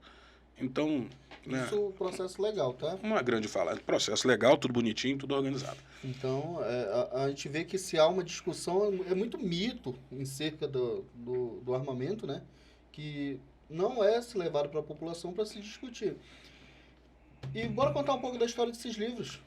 Como foi que isso aqui nasceu? Tu gosta de contar a história, hein? Bom, o que mexeu na segurança a gente já falou. Sim. Né? Tem um outro que é o A Serviço da Paz, que não está aqui, que foi em parceria com outros colegas, contando algumas histórias de missão de paz. Esse coach de resultados eu escrevi depois eu fiz um evento aqui em Brasília chamado CONEL, Conferência Nacional de Negócio e Liderança, né? E o CONEL... o Max Geringer abriu, depois eu entrei no palco, depois entrou o Gustavo Cerbasi e teve um quarto palestrante que eu não me lembro. Então, ele é muito mais a minha participação nesse livro, ela traz uma fórmula, né, chamada Acordar, para que você consiga ultrapassar alguns dos desafios, dos obstáculos naturais, principalmente no meu caso, né, que tive essa coisa do déficit de atenção e tudo. Então, o que eu tive que fazer?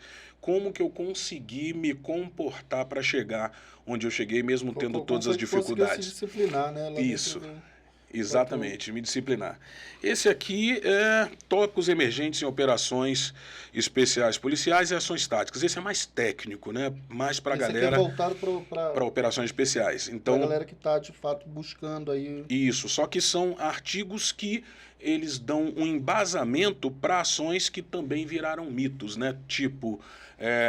para você, se você der mais de um disparo numa pessoa, é excesso e você vai ser preso. Enfim. Falando nessa parada de disparo aí, teve uma vez que eu estava conversando com um amigo policial, não vou citar o nome dele aqui, porque a gente entrou numa discussão, por exemplo, do disparo em via pública, por exemplo, o disparo de sinalização para cima e tal. Eu aqui, vou falar com o moleque, essa porra não existe, não. Para mim também não. Disparo de aviso. Não. Uma hora esse projeto sobe, ele cai. Disparo de aviso, para mim, né, é para quem é despreparado. Se você precisa fazer uso da sua arma de fogo, você tem que neutralizar, você tem que neutralizar, né, à luz da lei, à luz do direito, aquela pessoa que está realizando ou prestes a realizar uma ação delituosa. A pessoa vai praticar um crime contra você ou contra um outro. Ele precisa ser neutralizado, senão o crime vai ser praticado. Então, naquele instante, no meu entendimento, foi até o que eu comentei da colega da Polícia Militar que, como eu disse, se executou aquele disparo no jovem lá no posto da Torre.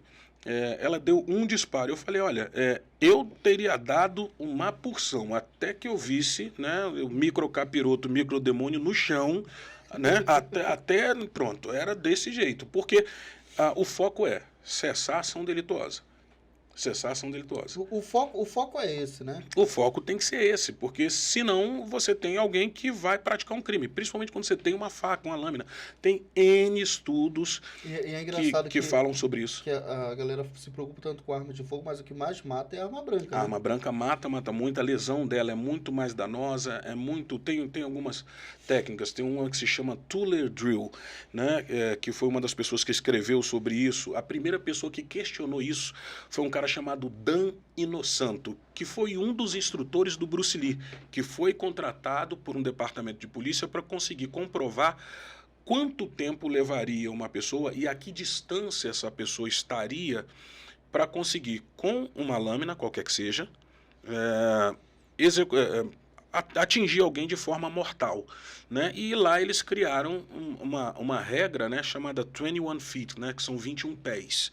E essa regra ela demonstra que nessa distância, uma pessoa com uma lâmina na mão, mesmo que ela receba uma série de disparos de arma de fogo, ela ainda consegue ter capacidade letal de lhe ferir mortalmente. Então, isso são estudos do final da década de 60 e início da década de 80. Aqui no Brasil, a gente criou uma história diferente, que com um tiro é igual Matrix, né? O cara leva um tiro, aí ele dá aquele negócio, Gente, não dá, não é assim que funciona. Então, hoje, esse pensamento, ele é mais um dos mitos que a gente... Que tem que encarar todo dia, né? Que a gente tem que encarar todo dia. Mas agora a galera já tá mais ciente. Não, eu acho que quando a gente entrou muito nessa questão... Tem mais água ali? Será? Duvido 3 vezes. Nada. Te dá um jeito que é ligeiro. Aqui. Se não der um jeito ligeiro, manda buscar. Sair do foco, voltei. Não, essa aqui já... Não, pega lá, Thiago, por favor. Aqui, ó, mais um bocadinho aqui. Esse aqui já tá só um pouquinho também, não vai saciar. Tô falando pra caramba. Nunca mais o Denis me chama pra porra nenhuma. Não, mas aí é pior que quanto mais fala, mais a gente chama. Putz, aí a gente entrando aqui, voltando, Aham. Essa questão.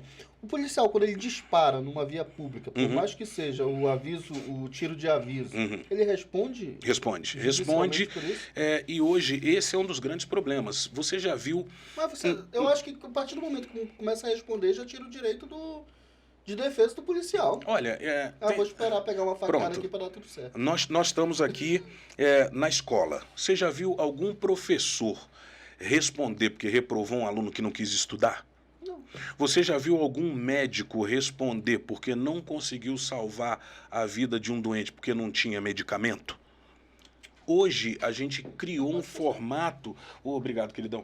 Hoje a gente criou um formato que eu penalizo um policial por não conseguir resolver uma situação de segurança e acabar errando no exercício da sua função. Em nenhuma outra profissão isso existe. Então você está certo, sim. Hoje nós temos uma grande quantidade de profissionais de segurança pública que já pensa 10 vezes antes de entrar, por exemplo, em um conflito, em um confronto armado, como aquela moça que neutralizou esse menino no posto da Torre. Ela vai responder, ela vai pagar o advogado, Quando existe essa situação de uso da força letal, possibilidade de morte, olha, se vocês conseguirem aqui arrumar um advogado que comece a me defender por menos de 30, 40 mil reais, eu mudo meu nome. Não tem, principalmente aqui no Distrito Federal. E outra coisa, isso significa o quê? Eu vendo meu carro, saio da casa onde eu estou morando, tiro meu filho da escola, vou morar na periferia. Então, eu sou penalizado por realizar o meu trabalho. Essa é a realidade do policial brasileiro. Quem acha que, ele tem advogado para defender. Não tem. O Estado, então, que assim, quando a gente fala nem o Estado, por exemplo, o governo, o governo federal. A corporação não tem suporte nenhum? Não tem... Zero. Às vezes ele depende de associações, às vezes ele depende de sindicatos, que normalmente fazem o que podem, mas não conseguem atender as demandas do profissional de segurança de uma maneira geral. São muito poucos advogados para muitos casos envolvendo esse colega que tenha que defender. Eu, enquanto comandante, por exemplo, do batalhão de Rotan, foram quase 2 anos ali naquela unidade. Em pelo menos 2 casos eu respondi junto com as equipes de trabalho minhas. Por quê? Porque eu entendo que se você não trabalha dessa forma, né, o batalhão ele não precisa de um comandante. Sim. Não precisa de disciplina, não precisa de hierarquia. Não precisa de um comandante. Não é assim que funciona. Então, eu já tive casos ali no batalhão, graves, onde eu respondi junto, paguei advogado junto, como comandante do batalhão. Quem no futuro for do Batalhão de Rotan e ver esse nosso podcast, né, os colegas eles vão se lembrar, vão saber do que eu estou falando.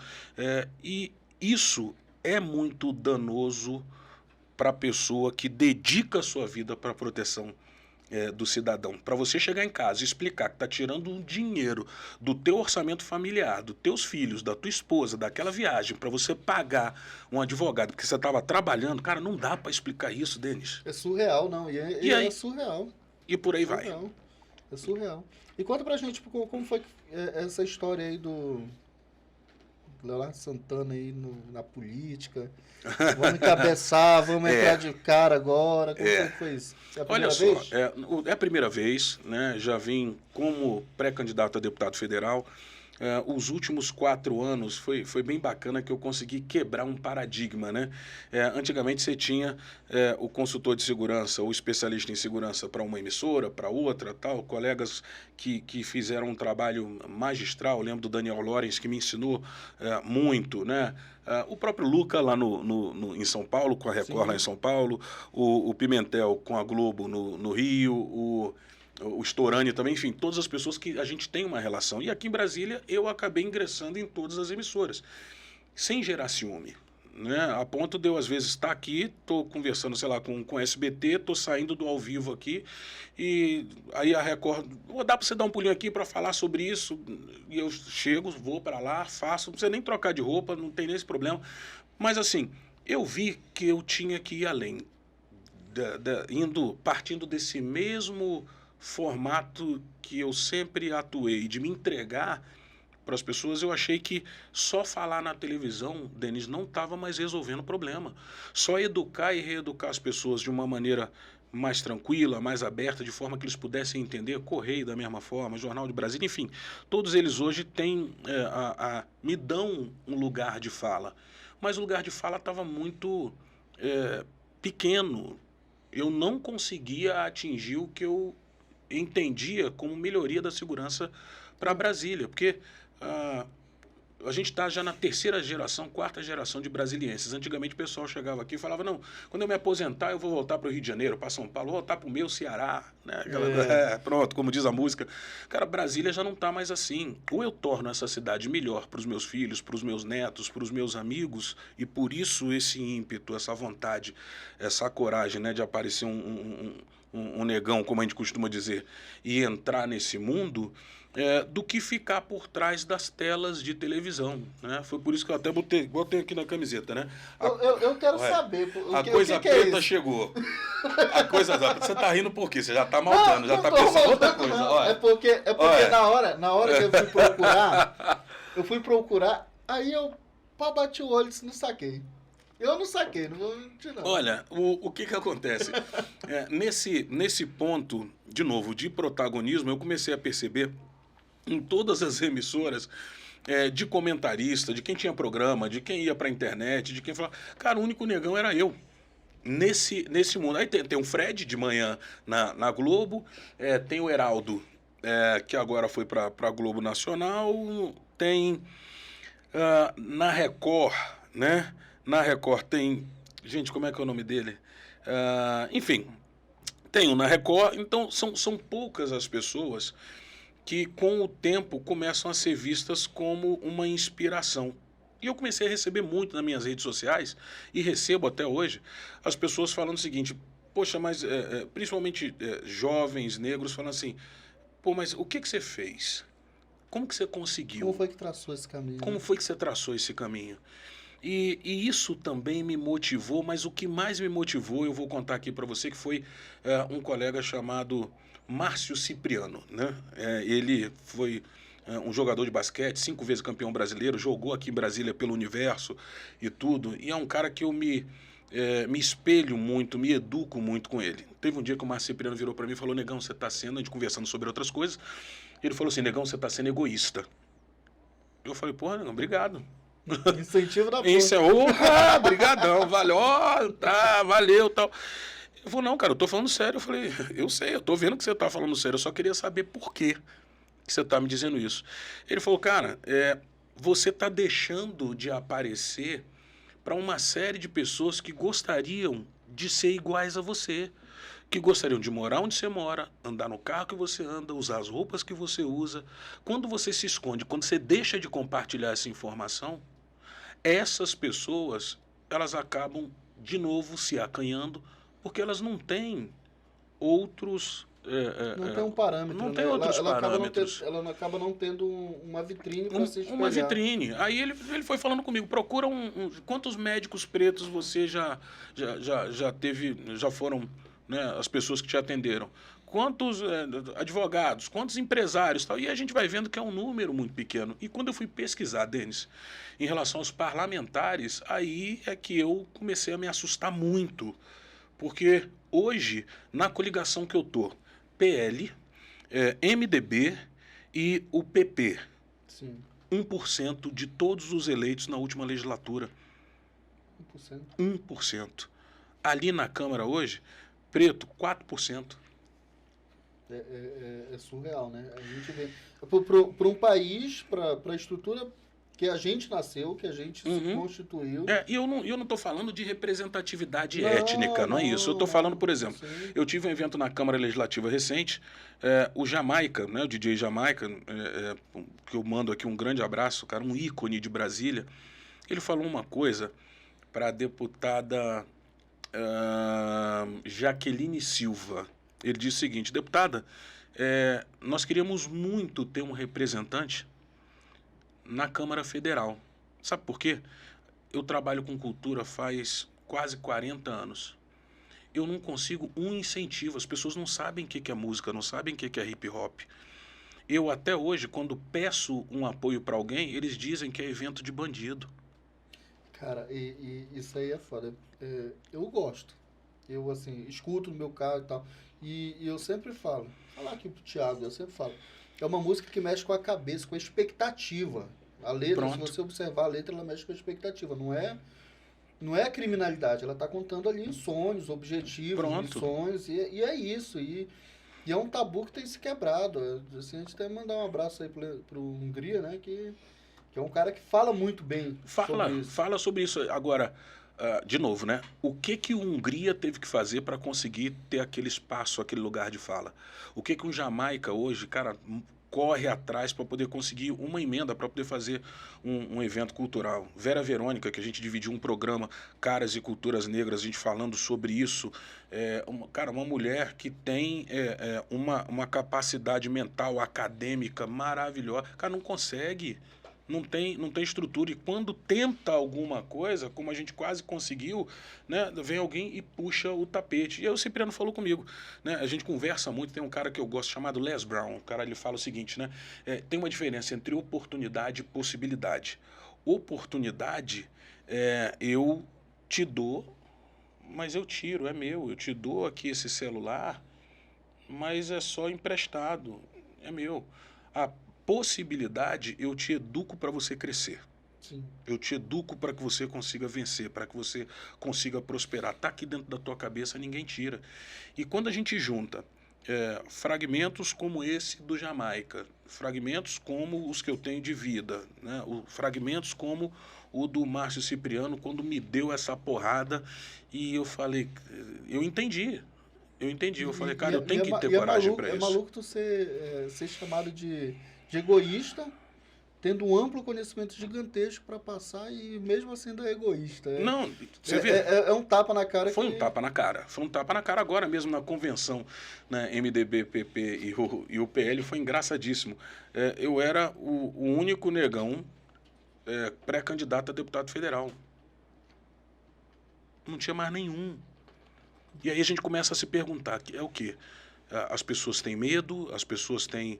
elas acham que não é um lugar para elas, E isso é maluco porque essa discussão a gente teve, tem e vai ter que continuar tendo. Vai. Agora, o caso os filhos, né, da Giovanna Eubank e do Bruno Gagliasso. Que coisa louca acontecendo, e mais louco ainda, eu acho que aquela moça que fez aquele desatino, né, aquela que xingou todo mundo, ela deve ter achado mais estranho ainda, né, os dois pretinhos ali, daqui a pouco chega Giovanna e o Bruno Gagliasso, os dois brancos de olhos azuis, dizendo, eu sou o pai e a mãe do neguinho que estão ali, que você acabou de xingar e detonou. Imagina o tilt que dá na cabeça irmão, o tilt não entendeu. Mas você sabe que aquilo ali, pro Brasil, foi um negócio muito legal, porque é uma pessoa branca de olhos azuis conseguindo sentir a dor de uma mulher negra. Sim. E o que me deixou ainda questionando, será que... por que não falaram que Giovanna e Bruno estavam ali fazendo... Por que não falaram que é um mimimi? É porque eles são brancos de olhos azuis? É porque eles são importantes? É porque eles têm grana? É porque eles são da Globo? Porque o que nós temos de realidade não, mas isso é um mimimi. mas os números eles também indicam diferente. Então, quando você me pergunta sobre essa coisa do parlamentar, ela vai dessa minha vontade de tirar o que eu falo na tela de TV e conseguir implementar para o cidadão, né? Dessa dor que eu vejo que o profissional de segurança tem e que o sistema faz com que ele continue sentindo essa dor. A comunidade preta, de uma maneira geral, não podendo ascender a determinados espaços ou nem fazendo parte, né? Nem se achando no direito de poder fazer parte desses espaços e a gente mostrar, cara, dá sim, vem para cá, existe uma maneira de você conseguir chegar onde eu cheguei. Então, a política ela veio para mim nesse momento dessa maneira. Me chamaram desde 2018 para ingressar em 2019. Eu só não me sentia preparado ainda. Eu ia entrar refém da política. Hoje eu ainda sou, de certa forma... Aí, coronel, me desculpa, mas correndo de tiro, porrada e bomba, não estava preparado, é foda. Mas a gente precisa de mais coisa. A gente precisa de mais coisa, né? A gente está brincando. É uma luta hoje que, se você não tiver essa vontade, esse protagonismo, né? Se eu aceitasse, por exemplo, casos que aconteceram comigo. Eu me lembro, loja da Honda, saiu aquele Honda Civic, vocês lembram o painel do New Civic? Não era um negócio, não era tudo azul, aquele negócio. Falei, rapaz, eu vou comprar uma porra dessa pra mim. Vou comprar, né? Entrei na loja, passou a primeira vendedora, a segunda, a terceira. Quando a quarta vendedora entrou e que não me atendeu, eu saí, tinha saído também aquele C4 Palas. Citroën, né? Fui na Citroën, comprei o C4 Palas. 10 dias depois, quando eu recebi o carro, eu voltei na concessionária Honda. Chamei a coordenadora de vendas, falei, olha, eu queria mostrar para você aquele carro ali que eu comprei. Não, C4, mas você não... Eu já sabia qual seria a resposta, né?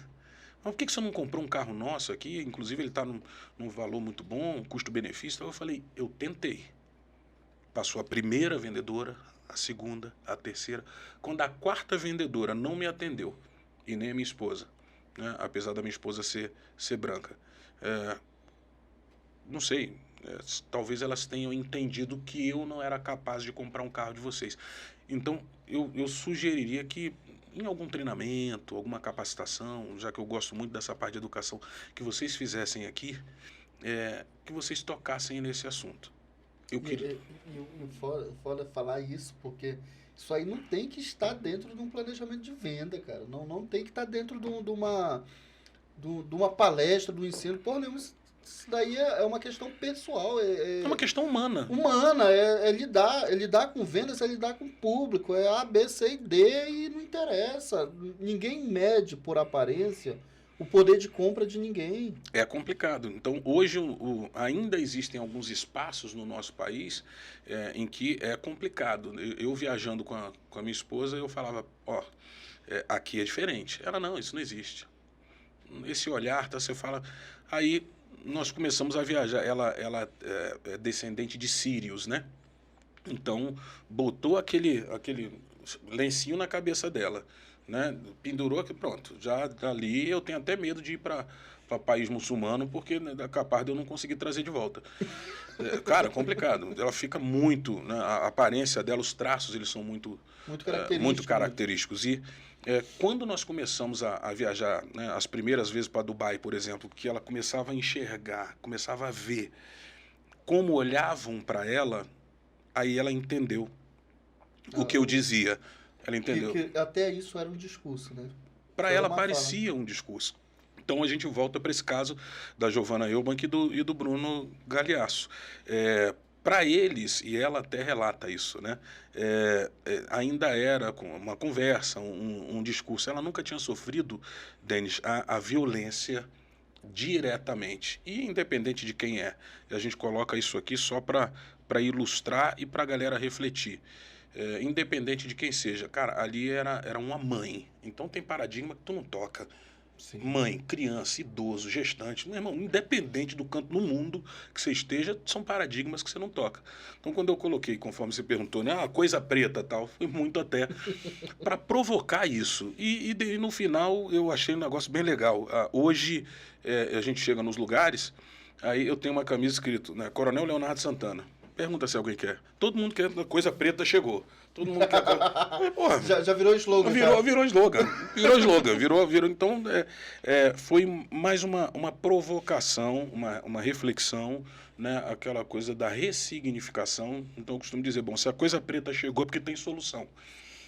É porque tem solução. E perguntei muito. E o maluco porque ressignifica de fato todo um contexto que a galera fala que é estrutural. Porra, aí é complicado.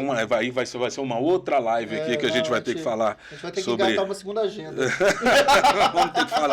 vamos ter que falar sobre isso. Mas a ideia foi essa. O político Leonardo Santana, ele tá aí, com essa ideia de mudança, de transformação, de lugar de fala. Né? Agradecer realmente ao MDB por ter quebrado esse paradigma de ter colocado ali de forma muito corajosa um negão no palco em um período em que, como eu te falei, um período conturbado e no momento em que a gente tem 171 deputados eleitos, né, eu tenho 2 pretos. Então, de novo, eu gosto muito dessa coisa de números. Os números hoje eles estão gritando. Mente, né? É que não mente. Eles estão gritando essa pergunta. Isso é bacana. E o que você olha como principal missão hoje, estando lá? Minha principal missão, escolas. Eu quero uma escola blindada.